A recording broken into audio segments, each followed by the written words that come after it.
Now, in keeping with the subject of demoralization, we're going to look at the demoralization of the media, or the stripping away of morals from the media. And we saw this just recently, as last week was quite a shakeup for a bunch of different media companies as people were being fired left and right. Now, I want to start with Don Lemon here, because Vivek Ramaswamy is running for the Republican presidential candidacy in 2024. And now Vivek has no chance of actually winning and becoming the president, although I find him an intriguing guy, a very intelligent person. His book on woke capitalism is really, really great. But he has as much chance of winning as Dylan Mulvaney has of getting pregnant in the future. However, on his campaign tour, he stopped by to speak with Don Lemon, and he did accomplish something fantastic along the way, because after his appearance on Don Lemon's show, Don Lemon was fired from CNN. So here's just a small clip showing you why that quite possibly took place.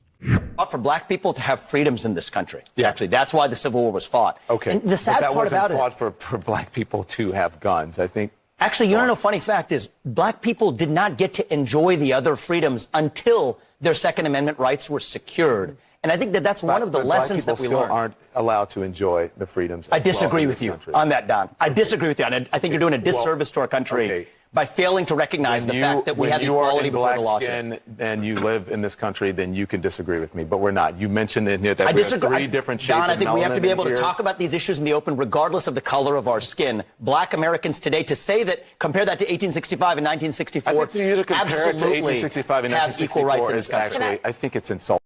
Now, surprise, surprise, it's a surprise to me, maybe it's a surprise to you, but you can't be a racist even on cable news television and tell somebody that just because they're not as black as you are, that they don't have a right to tell you what to believe about history.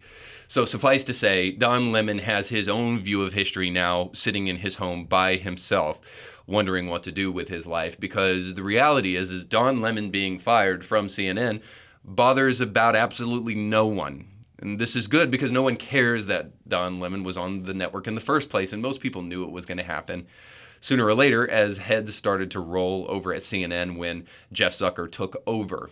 But Don Lemon has showed over and over and over again that he's a self-centered, elitist, racist narcissist, and they're a dime a dozen in the left-wing media. But then again, when I say media and left-wing, I repeat myself since most of it is left-wing. But I bring Don Lemon up to juxtapose what just took place with Tucker Carlson. Now, I think it's good that Lemon was fired, and I think that it's bad that he was fired. And I'm not being hypocritical in this way, because while Don Lemon is the epitome of the media establishment taking on the kind of rhetoric and the ideas of the woke left that inundate the media today, Tucker is different. Now, you may have an irrational, irate hatred that you should frankly be ashamed of toward Tucker Carlson. You may hate Tucker, but I hope you can at least agree with this, is that Tucker was an anti-establishment voice on an established network. He was somebody who would say things that others would not say. A lot of times that got him into trouble, but sometimes I think it's important to have that kind of juxtaposing voice. Now, I say this as somebody who didn't really listen to Tucker Carlson at all. I didn't watch him and maybe only caught clips of his monologue here and there on social media, but I didn't watch him, so I can't call myself a fan. I'm merely just saying this, that it's bad for Tucker to be gone, because what we need in the media is we need parity. We need people who are going to offset what's going on in the vast majority of the mainstream networks with other messages. Maybe messages that you don't like, maybe messages that you emotionally disagree with. But it's good because it helps reinforce what you believe, or might even once in a while change what you already think, which is pretty helpful if you want to be an independent thinker. But there's one further point here. Not only was Tucker anti-establishment, he was one of the most famous news personalities in history. Again, you may have a demonic hatred that you should ask God for forgiveness for right now toward Tucker Carlson, because he is a human being at the end of the day. And as we'll get to in a moment, if you listen to his Heritage speech, I defy you as a Christian to listen to that and not shake your head and say, well, he's got a point, even if you don't like anything he said on his news show. But he is one of the most famous news personalities in history, not just in conservative media, not just bigger than Rush Limbaugh. We're talking about period. The guy was a ratings giant because he actually had a lot of talent. So in the absence of an anti-establishment voice, and in the absence of somebody who was perhaps one of the most famous and well-known voices in media history, I can't help but wonder why Tucker is gone, and also lament that he is gone, because it means that the left has a firmer grasp on the mainstream narrative going on in and around our society. And I've given up a long time ago on thinking that people are going to think for themselves regardless of the information they get. People are going to listen to others if they agree with them very often, rather than if they have a point. So needless to say, here's a couple of conspiracy theories for why Tucker is actually gone, since I think it's important that his voice made such an impact. So the first one is the Dominion theory. So some news outlets are reporting that Tucker is gone because he's responsible for helping the Fox News company lose the Dominion case. Now, this is incredibly important primarily for one reason, because even if you don't like Tucker, if you listen to The View, God help you, if you that's kind of where your mentality is and you feel like those women have good things to say and you've been convinced of that for some reason, if you listen to them, then what you would want is you want those news personalities who are going to say, hey, the voter fraud thing with Trump in the 2020 election, that was nothing less than misinformation from the Russians, or needless to say, Trump was the reason that January 6th happened, and that was exacerbated by the news media on Fox declaring that the election was stolen. So if you're in that camp and you don't actually think that people have personal responsibility and personal agency, because you don't really believe in a God that grants people that, you just think people are mindless robots and you just should listen to your overlords.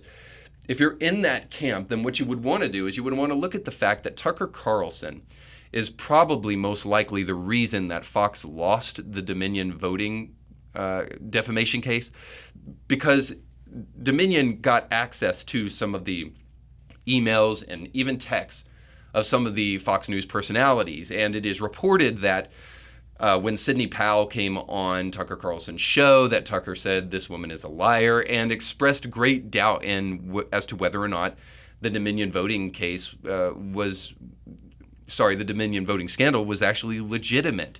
So this is what Tucker was saying, and probably why Fox lost that case. So Tucker wasn't one of those people that was peddling this nonsense theory about the 2020 election being stolen. Now, I know that might get some people upset on the right, but I want equal level of thoughtfulness here on either side of the aisle. And I'll just say this.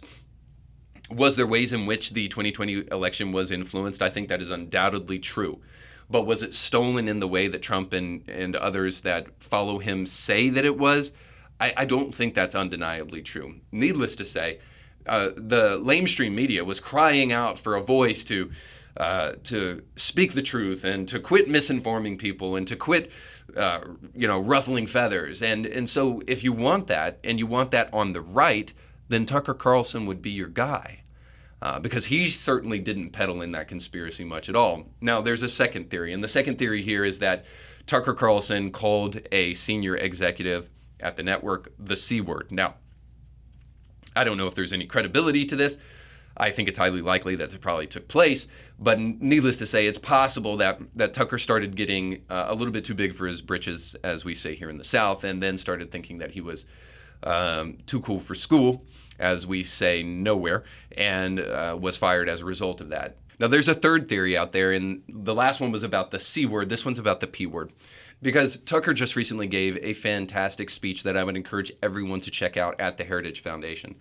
And in this speech, he details the fact that we're not really in a battle between right and left. We're not in a battle between the Republicans and Democrats. We're in a battle between good and evil. When we think about child sacrifice going on in our nation, when we think about the mutilation of children, what we're actually talking about really at the end of the day is not policies. We're talking about spiritual things. And his encouragement is that we need to be engaged, but we also need to be prayerful. Say a prayer for our nation. I mean, it was a fantastic speech. You should listen to it. Some people are saying it's the best speech they've ever heard, or certainly ever heard from Tucker Carlson. But he gives a spiritual clarity to what's going on in our world that I hear few in elite societies in elite circles tell us. And certainly Tucker, although on the right, is in an elite part of society just simply based upon his wealth. But so to hear a modicum of moral clarity about what's going on in the world is so fantastic. In fact, I left the speech thinking to myself, why aren't there more evangelicals that sound just like him?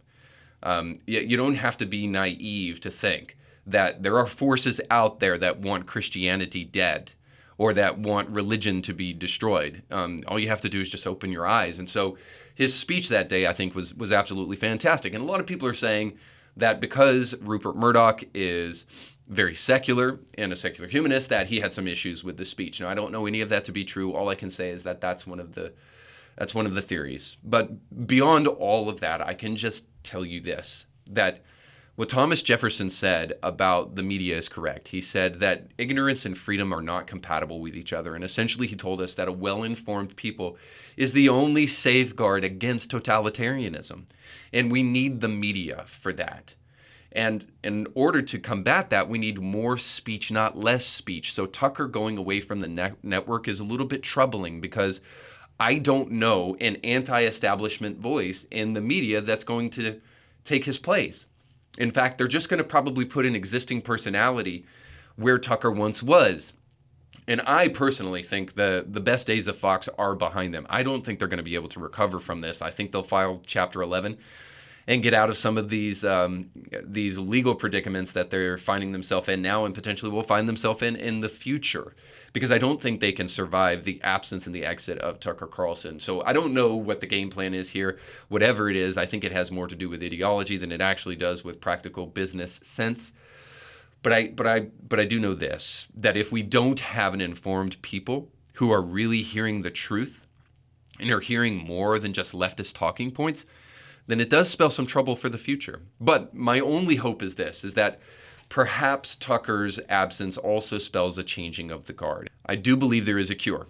And that cure is this, is that you're going to have to search for new media. Because old media is dead and new media is king. You're going to have to look for new media and podcasts like this one, hopefully, but certainly other podcasts that will help you stay informed and help you think for yourself. So you just got done watching a small excerpt of a much larger episode. You can find the link to that full episode down below in the description of this video. So you definitely want to check that out because if you like that clip, you'll like the much larger episode. And while you're at it, don't forget to like, share, and subscribe and click that little bell to be notified when great new episodes of Indie Thinker come your way. Thanks for watching.